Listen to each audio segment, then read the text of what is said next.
Hello everybody, so today I will talk about calculus. The topic today is about the maximum. So now I will show you the technique.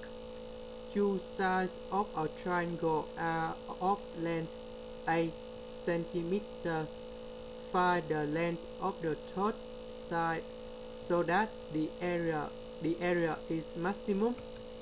So now I will show you the answer. We have the triangle in here,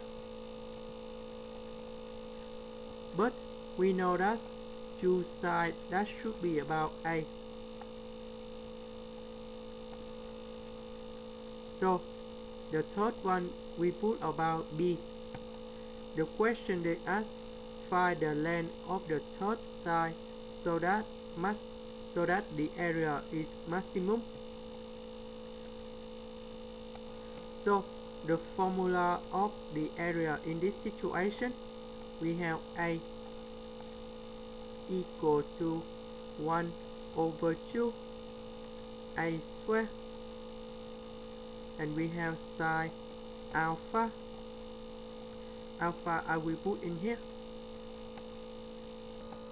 We know that sine alpha, they have the range that's it from negative number 1 to positive number 1. So we want to find the maximum, so we need to choose only number 1 in here. Number 1, that means alpha equal to 90 degrees. So this one you got about 90 degrees. The question they want to find the length of the third side, so we can use about Pythagorean theorem.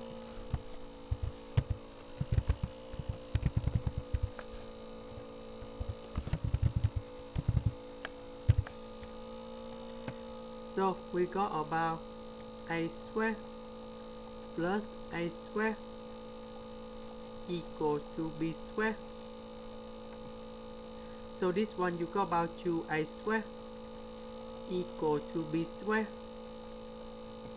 and we put the square root in both sides,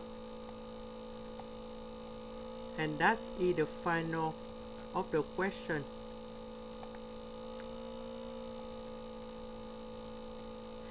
This is the end. Thank you for watching.